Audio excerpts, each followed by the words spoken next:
여기는 한동훈 대표, 그러니까 조경태 의원이 친한계로 알려져 있지 않습니까? 조경태 의원은 뭐 요새는 그런 얘기하면 또 싫어하더라고요. 네. 내가 육선인데 말이야. 내가 그렇죠. 무슨 무선에 이런 얘기를 하는데 저는 제가 물론 자기가 물론 이제 전당대 캠페인 국면에서 여러 가지 좀 이제 이 생각을 달리하는 쪽은 정리해라, 또는 결단을 내려라 이렇게 얘기한 것들이 있지만은 그러나 그분들이 그래도 이 소수 야당이 건강하게 발전하길 바라고 잘 되길 바라는 마음에서 외연 확장을 같이 합시다라고 하는 대의에 동참을 하면 내가 그런 생각을 고집할 필요가 없지 않습니까? 그런 생각을 그런 조건이라면은 그런 얘기를 할 필요도 없는 거고 예. 그러면서 한동훈 이제 전 대표하고도 자기가 각을 세우는 일을 하지 않을 거다 이런 얘기까지 하더군요. 예. 예.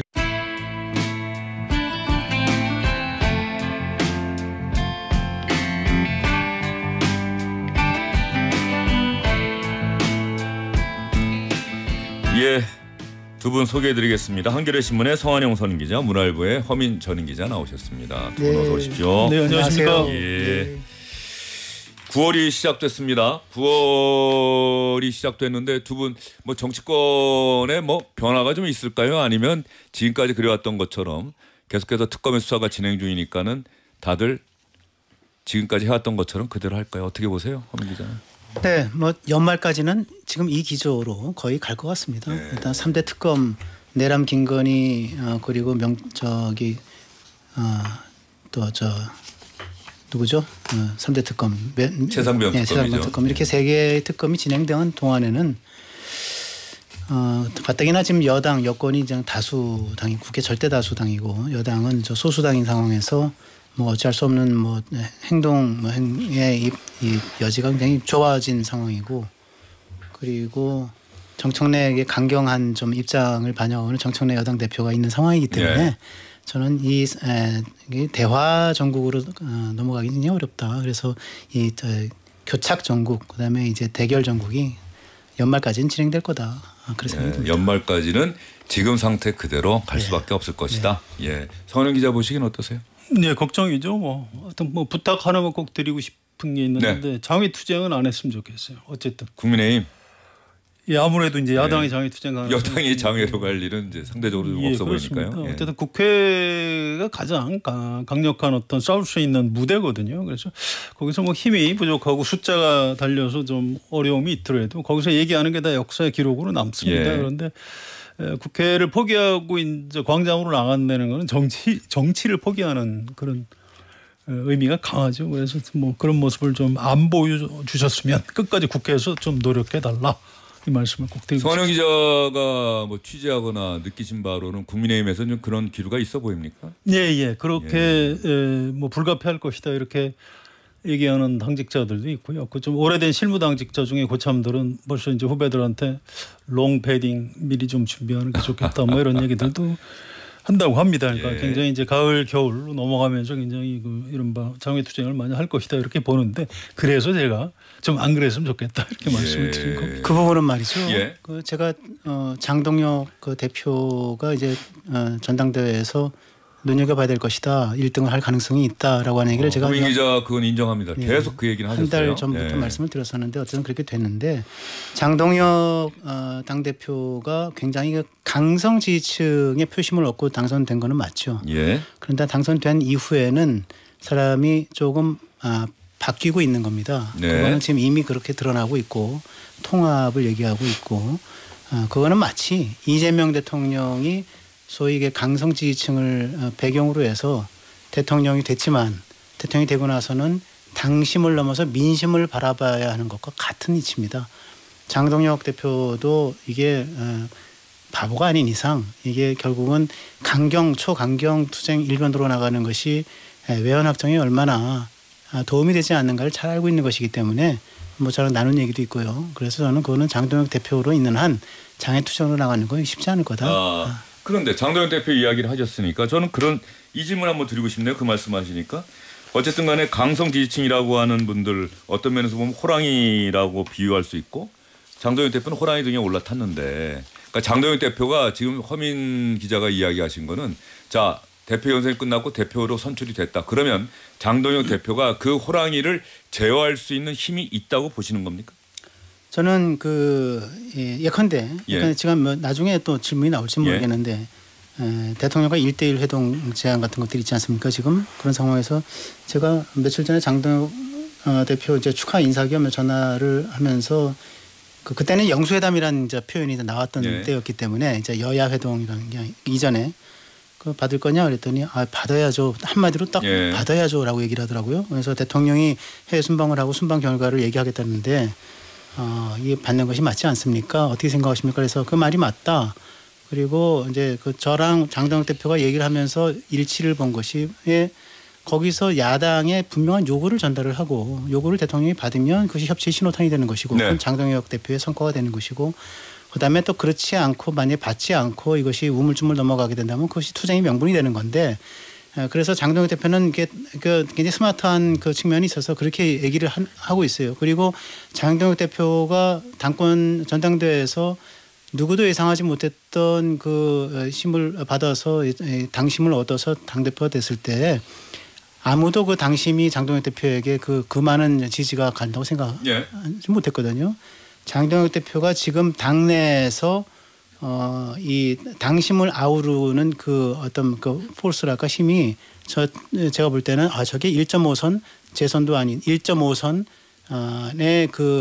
저 당대표가 벌써 저 정도가 되나 싶을 정도로 느껴집니다. 그래서 그 부분은 저는 호랑이 등에 올라타서 호랑이를 제어할 수 있는 최소한의 노력은 경주할 것이다. 그리고 어느 정도는 그 정도의 능력이 확실히 있다고까지는 말씀 못하시지만 최선의 노력은 할 것이고 어느 정도는 그 노력이 먹혀 들어갈 가능성이 있지 않겠는가 저는 그렇게 희망을 보고 있습니다. 장동혁 대표에 대해서 허민 기자는 긍정적인 평가를 하셨고 네, 저도 응원을 좀 하고 싶어요. 근데 이제 그게 참 쉽지 않을 겁니다. 이제 이재명 대통령도 어떤 측면에서 보면 고생하잖아요. 지금 대통령 되고 나서 나는 온 국민의 대통령이다 해서 국민 통합 하는데 정청래 대표는 좀 생각이 다른 것 같고요. 또 이 지금 내란 정당 해산시켜야지 무슨 소리 아니야. 이제 이렇게 요구하는 이제 민주당의 좀 강성 지지층의 눈치를 안 볼 수가 없는 겁니다. 그래서 이게 과거하고 달라진 거예요. 과거에는 정치 지도자들이 리더십을 발휘할 수 있었는데 지금은 말 그대로 호랑이 등에 올라탄 겁니다. 그래서 여기서 옆으로 내려오면 잡아먹히는 수가 있어요.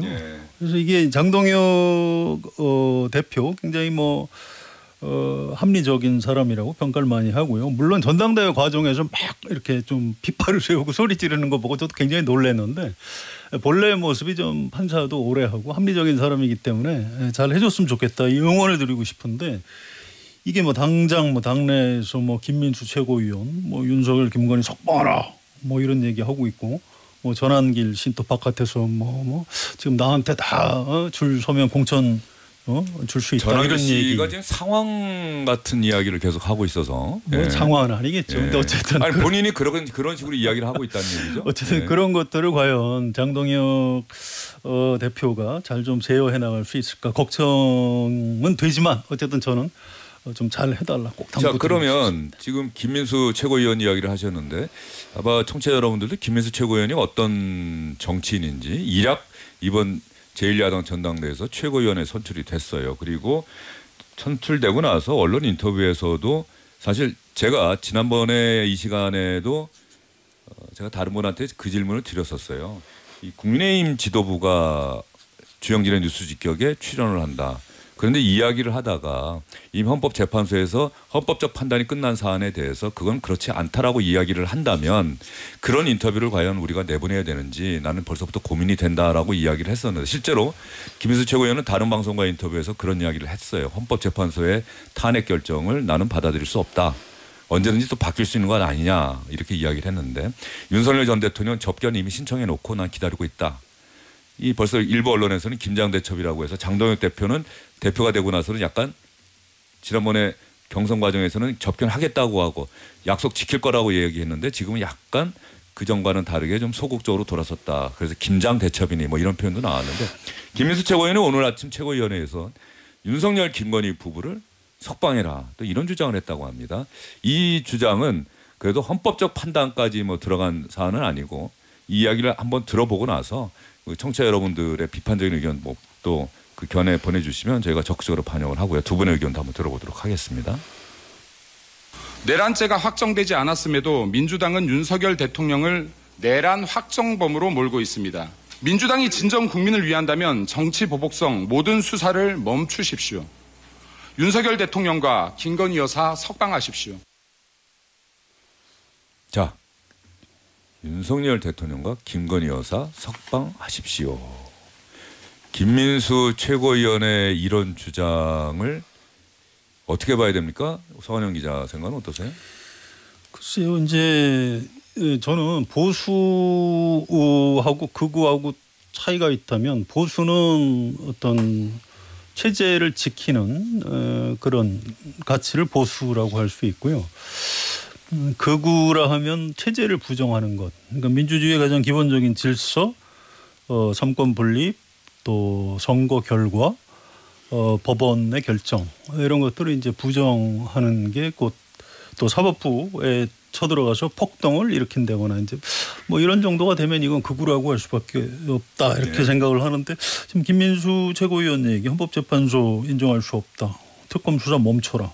특검 수사를 어떻게 멈추죠? 석방하라. 뭐 이 정도 되면 뭐 이런 분은 극우 인사라고 얘기를 하지 않을 수가 없을 것 같습니다. 극우 인사다. 자, 황 기자는 어떠세요? 그러니까 저희가 이제 법 질서, 헌정 체제 이런 거를 이제 지키는 것이 중요하다라고 얘기를 했을 때 마음에 들지 않는 판결이나 헌법재판소의 결정이 나왔을 때 그것을 이제 받아들이지 못하는 이제 거에는 크게 두 가지가 있을 것 같습니다. 네. 하나는 심리적으로 받아들이지 못하는 예. 자기의 법 논리와 법 정서상 받아들이지 못하는 게 하나 있을 것이고요.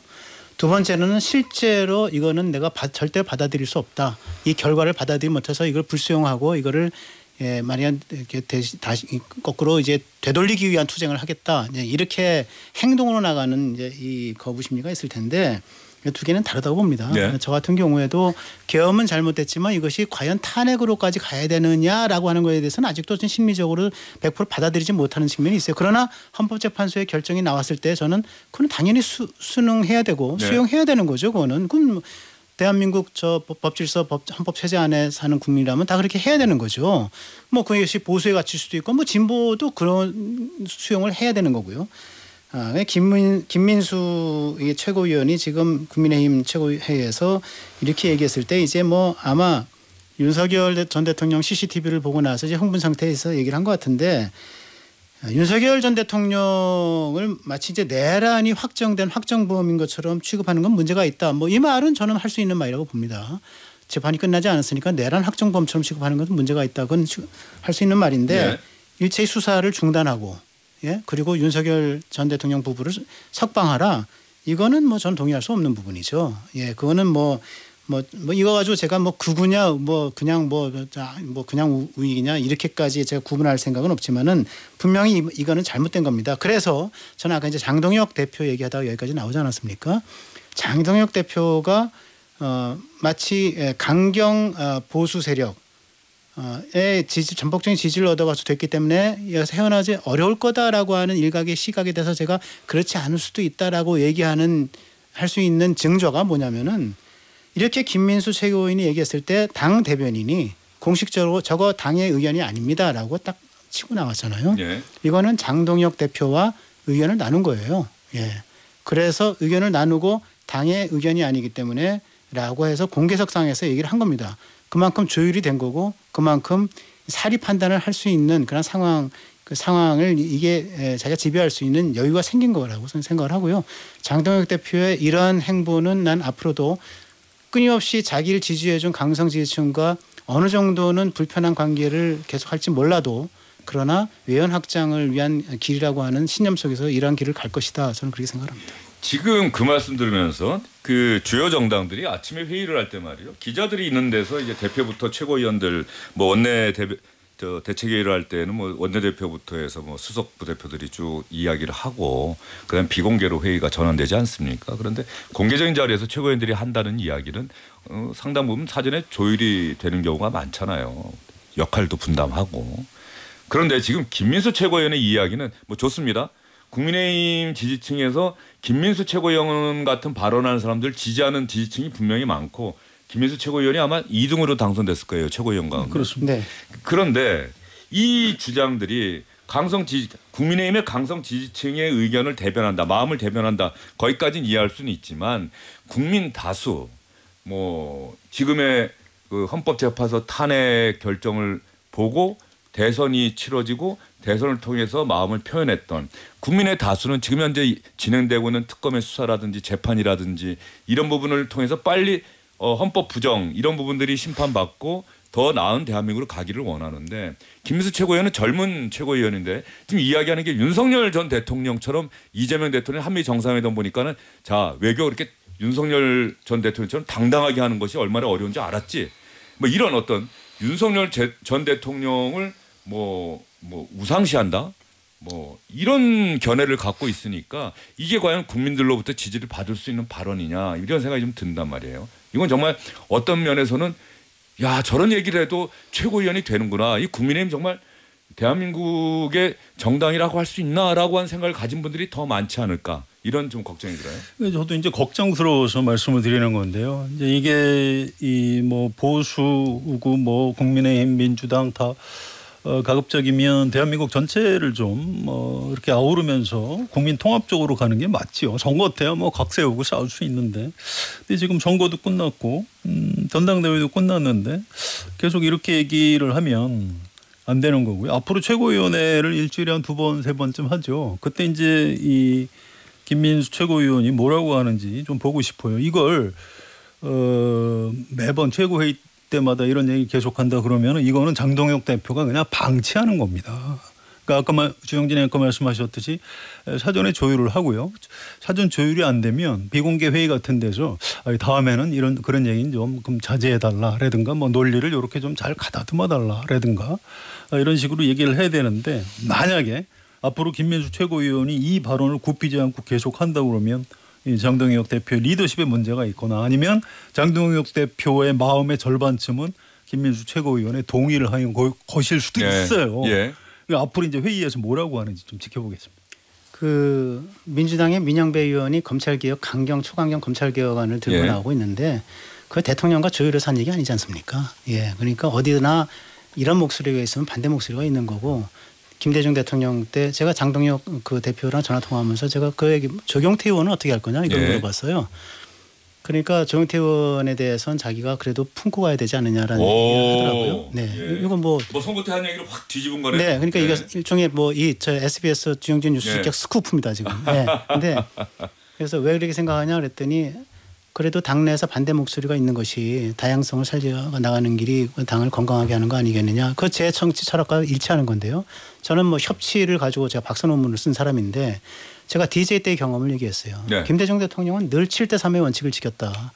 주류 70% 있으면 30%를 비주류에게 주고 인사를 했다. 그래서 당의 다양성을 살리고 건강성을 유지할 수 있었다. 참 잘 생각했다. 이렇게 얘기했거든요. 그렇기 때문에 이 뭐 이렇게 김민수 최고위원 이 어쨌든 어떤 경로를 통해서 2등을 하고 최고위원직에 되는가를 너무 잘 아는데 야 발표하기 전에 좀 메시지 가져와봐 나랑 조율하자 이렇게는 못할 거고요. 네. 다만 송 선배 얘기한 것처럼 계속 이런 발언이 계속이 되면 저는 뭐 최고위원 회의를 공개석상에서라든지 아니면 비공개석상에서라도 장동혁 대표가 어떤 식으로라든 저희는 주의를 줄 가능성이 있다 이렇게 생각을 하고요. 그건 마치 우상호 정무수석이 토론을 하라, 논쟁을 하라 그랬지 무슨 뭐 싸움을 하라는 거 아니지 않느냐라고 하면서 그 당내 강경파들, 민주당 내 강경파들 그리고 이문정 검사를 질책 아닌 질책을 한 것과 비슷한 거거든요. 예, 그래서 그거를 너무 이게 아니면 뭐 이분법적으로 이러면 뭐 장동혁이 리더십이 없는 거고 생각을 같이 하는 거 이런 건 아니다. 예. 그렇게 그러니까 말씀을 드리고 있습니다. 그러니까 예. 지켜보자는 거죠. 그렇죠. 앞으로 이제 회의 때 뭐라고 하는지를 보면 아마 우리가 알 수 있지 않을까 싶다. 예. 이런 얘기. 두 분 이야기 듣다 보니까 장동혁 대표가 지금 국민의힘의 어떤 분위기, 지지층의 분위기 이런 걸 감안한다면 장동혁 대표가 김민수 최고위원에게 경고를 한다든가 주의를 주기가 쉽지 않을 것 같다는 느낌이 들어요. 대표가 왜 나한테 이래라 저래라 합니까? 저도 최고위원이고 당원들의 또 국민들의 선출을 통해서 당당하게 입성한 사람인데 나는 왜 내 의견 얘기 못합니까? 제 의견에 동의하는 사람들이 얼마나 많은 줄 아세요? 이렇게 공개적으로 또 반발을 해버리면 장동혁 대표의 리더십이 오히려 더 상처를 받을 수 있잖아요. 굉장한 정치력이 필요할 겁니다. 그렇죠. 예, 예. 네. 그런데 지금 문자 6892님 김민수 최고위원 정말 위험한 말씀하셨더군요. 헌법 질서를 부정하는 것은 보수와 멀어 보입니다. 이인수님 최고위원이라면서요. 국민들 보기에는 아무 말 대잔치 같아요. 문자 6624님 제가 지난번에 김종대 전 정의당 의원에게 그 질문했더니 저한테 답은 안 했어요. 다른 이야기했는데 김민수 최고위원 이야기는 방송에서 받아주지 마세요. 이런 의견까지 있다는 점 여러분께 말씀드리겠습니다. 자, 김민수 최고위원 이야기 아까 허민 기자가 이야기를 해주셨는데 박성훈 수석 대변인이 자, 기자들이 당연히 최고위원 회의 끝나고 물어봤겠죠. 김민수 최고위원 이야기 저렇게 이야기하는데 이거 국민의힘 당 차원의 의견입니까? 어떻습니까? 라고 했더니 어떻게 이야기했는지 한번 들어보시죠.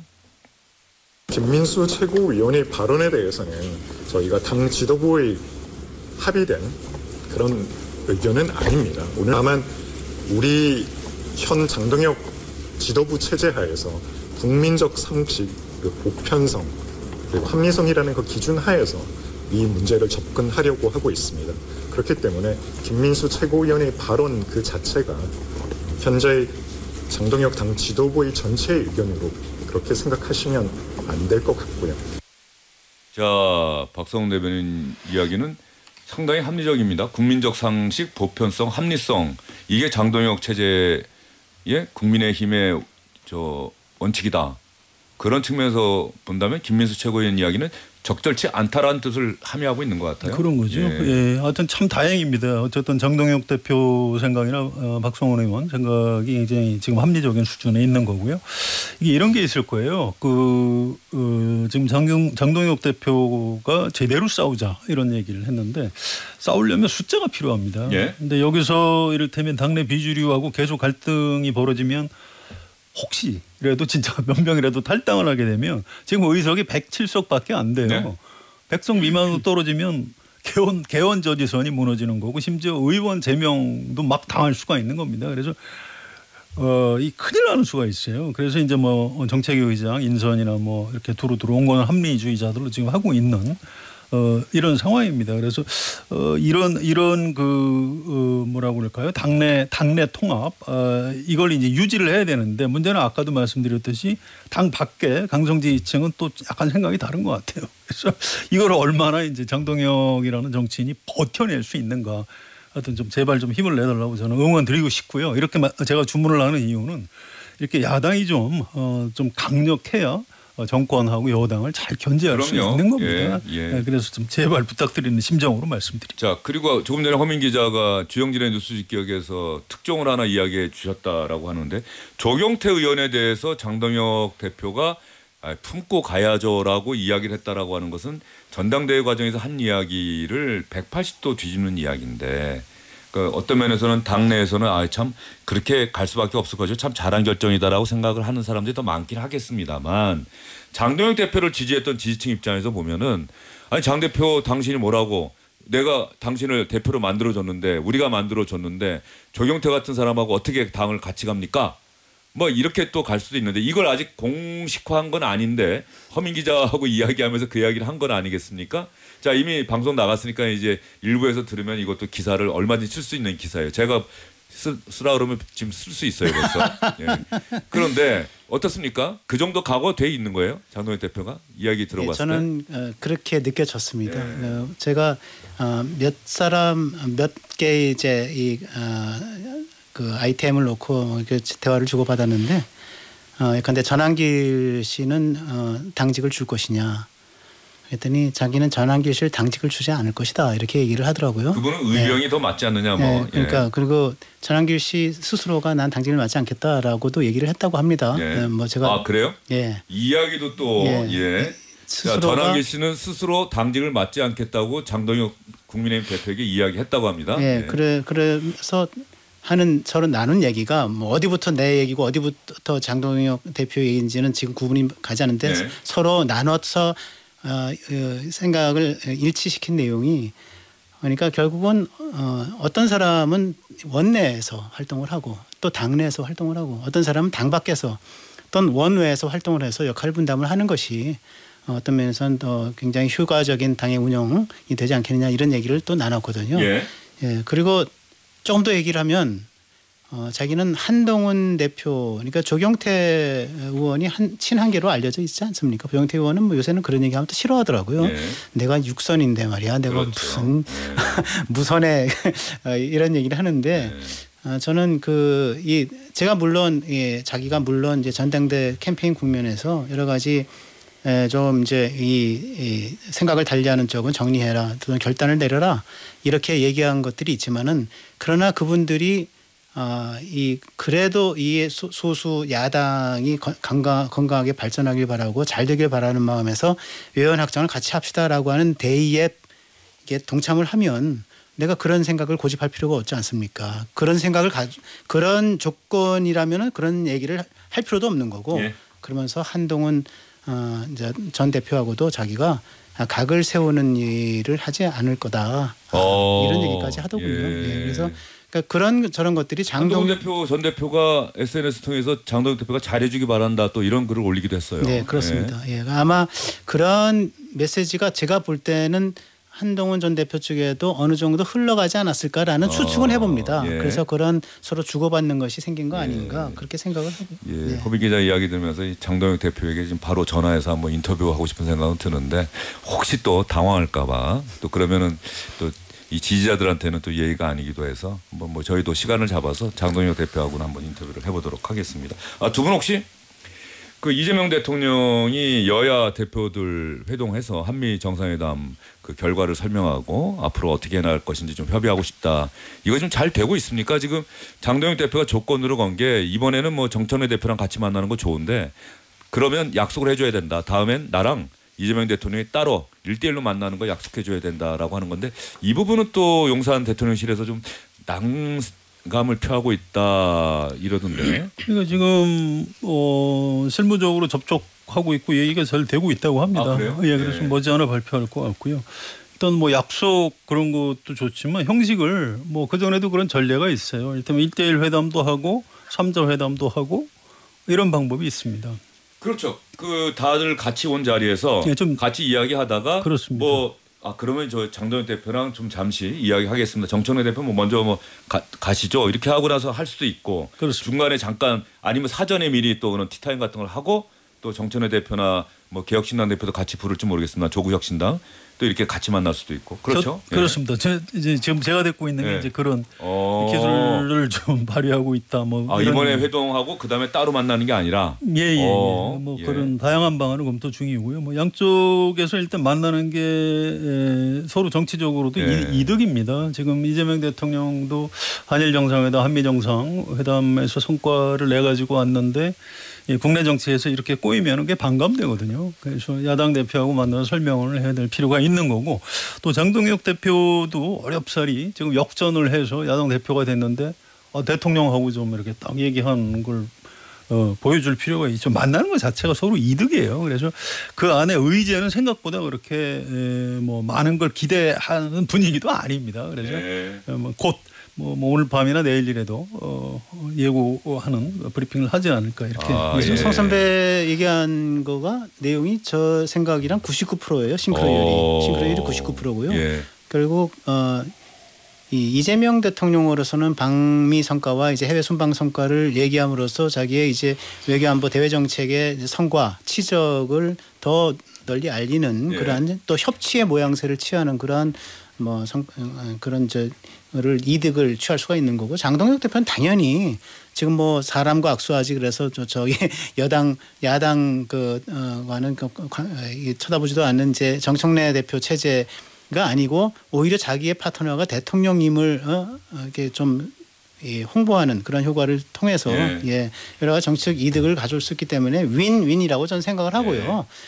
그리고 아마 형식은 아마 지금 좀 아까 이제 얘기했던 그런 주앵커 얘기했던 형식 중에 후자의 형식이 되지 않을까 만약 한다면 그래서 아마 도중에 먼저 이제 와서 티타임을 잠시 한 10분이든 15분이든 먼저 하고 그리고 이제 정청래 대표가 뒤늦게 합류하는 이런 모양새 형식이 제일 가깝지 않나 생각을 하고요. 어떤 식으로든 양측 요구가 절충될 겁니다.